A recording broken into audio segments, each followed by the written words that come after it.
Hello kids, today fresh Monday morning and we are on the same page today too. How to compare different countries or the state.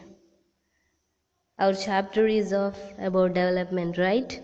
Okay, we are going to learn today the same topic. What is how we actually able to classify the countries basing certain criteria, right? Normally we classify countries under three categories: developed countries, underdeveloped countries, and developing countries. I think we already yesterday came across the same topic, and then our question is, how do we compare the development of a country? Is that possible? Or what is the criteria for comparing between the countries? There should be something, right, to compare. So what we use mainly, I say mainly, when I say mainly, it is one of the factors or one of the criterion we use, right? So their income is considered to be one of the most important attributes for countries or the states. So income is one of the factor. We have seen that a person who has more income has standard of living. Remember that yesterday we come across some yesterday not, I mean day before, we kind of learned that a person who has a lots of money will kind of satisfy all his luxurious needs, right? So money is one of the important factor. If there is no money, then you know that we cannot buy things which we need, right? Now see, but there is a drawback. Suppose if we take only income as the criteria of development, because if we take that, the problem is what? If we compare two countries, there will be different population in different countries. This is one of the problem. How can we compare the income? Suppose, what is national income? You know that, right? Total national income of a country is the income of every individual of that country, right?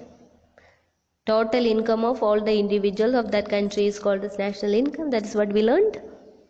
Suppose India is the second most populous country, and if we compare India with Sri Lanka is having very less population, right? India is the seventh largest country, and area wise Sri Lanka is very small, and if we compare our income with Sri Lanka, then how can it be possible? There are two factors. Due to high population, our income may have, due to population, it may kind of shown bulky amount. Another way is, that smaller countries with less number of people will show though they are developed, it may be shown like very mega amount when we compare, right? So that can be a problem, that there are countries with high population, there are countries with very less population, and if we take the total national income of both countries, how can we compare? There are countries, Japan is one of the most developed countries in the world. How can we compare Japan? Suppose if we take the whole national income of India with Japan, then our national income might be very huge amount, right? And Japan's national income will show very less. That is not the truth. In real sense, Japan is developed country, India is not developed. Okay, what is the solution for that? So we have a solution for that.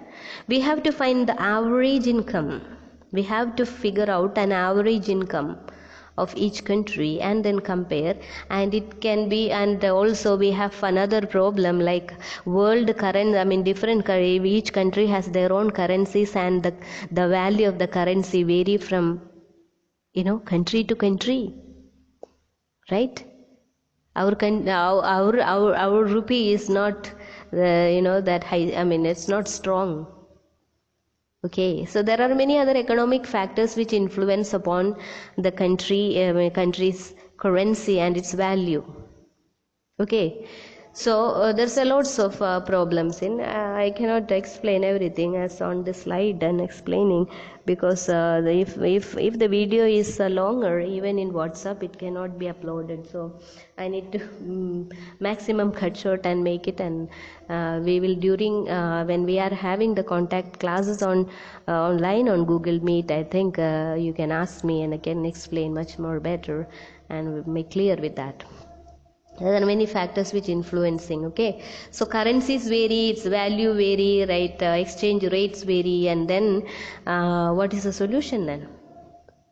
What we do is now we have to have a common common factor, like one currency. We can basing one currency and then exchange value of one currency, and then we have to convert that. So World Bank is the bank which actually involved in assessing the development of each countries, because World Bank is the bank which is the monetary control over the world. So what the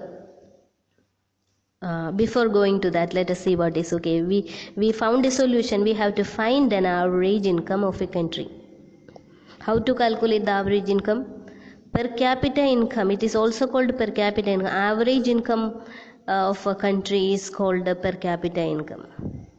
How to calculate per capita income? It can be calculated by total income dividing by the total population of the country. This is a simple formula, right? The whole income, national income. Total income means national income. National income divided by total population is equal to per capita income. It is the average income of a country. It means that the whole income of the country is divided by the population. Then I will know each individual of the country how much money they actually earn. That's the solution for this, right? So we can compare the development of the countries by calculating per capita income of each country. How the per capita income of each country can be calculated? By dividing. What should be divided by what? Total national income can be divided by population of each particular country, and we can derive the per capita income of that country. So it is the average income, and also called as per capita income. Means per individual how much we get. Okay, now let us see. Using this per capita income, how we compare the countries. World development reports produced by the World Bank. It's the World Bank who is dealing this, okay? What the World Bank does is, they suppose India's per capita income, that will be converted into USD, means US dollars. Okay, if it is 1000 Indian rupees, how much it is equal? Suppose a per capita income of India is 1000 rupees. When we calculate, that can be converted into US dollars. Okay, it's an example I'm giving. So how World Bank compare the countries using this per capita income is like this. Okay, it is converted into USD. So they have categorized, okay, if per capita income of a country per annum, means per year, if it is $12,236 US dollars, suppose a country's per capita income is converted into USD, and if it is $12,236 and above, then that comes under rich countries, or it is called developed country. Okay, Japan is like that. Japan's per capita income is above $12,236. Another section is, suppose a country's per capita income in dollars, if it is 1005 or less than 1005 US dollars, then that country is called a low income country, underdeveloped country. Okay, African countries, many of the African countries like Somalia, etc., are like coming under low income countries. Followed. So there are many countries like that who are not able to gain at least 1005 after calculating the total national income. Their per capita income is not above $1,005. There are countries in between these. For example, India. You know how much India's per capita income in dollars, in USD? It is 1840. 1840. Look at here. What is the per capita income here? What is the per capita income here shown like? It is 1005 for underdeveloped. What is ours? It is little more than this one, right? Some around $840 extra we can see. What does it mean then? It is not that bad, right? We are just so इनसे थोड़ा ज़्यादा. इसकी मतलब क्या है?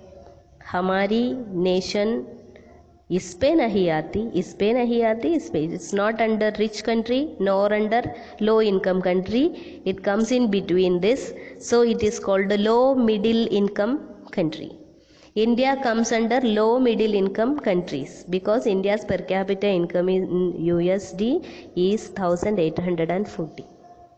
There are countries, they are called developing countries, not developed nor underdeveloped, but in between this it is called developing. It is in the process. Okay, slowly we will recover. But I don't think this time, because our economy all completely shattered and battered because of this coronavirus. Now we never know that this per capita income which we are getting now, it may even go under here now. We will see the statistics later after once this situation we cross, then that the World Bank will produce their report and then we will calculate. Then many of the countries, these countries will become more poor and poorer, and these countries who are all developing will fall under this again. Rich countries per capita income will again go down. That may happen. Okay, I hope that you understood this. Okay? This is how we compare the countries using the per capita income. Okay, so today's your homework is, what is per capita income? Per capita income is an average income per annum which is calculated by dividing the total national income by its population. Okay kids, what is the purpose of calculating per capita income? It is to compare the development, and we can see. So then if our per capita income is less, what will be the goal of that country? To increase the per capita income. So to increase the per capita income, what should be increased? National income. More national income, then more per capita income. So more national income can be achieved by production. We have to produce more, then more income, more per capita income, and development, right? This is how the chain works. Okay kids, I hope you understand. If anything there to be explained, then we will do it on Google Meet. Okay, so wait for that. Thank you and learn it well. Okay kids.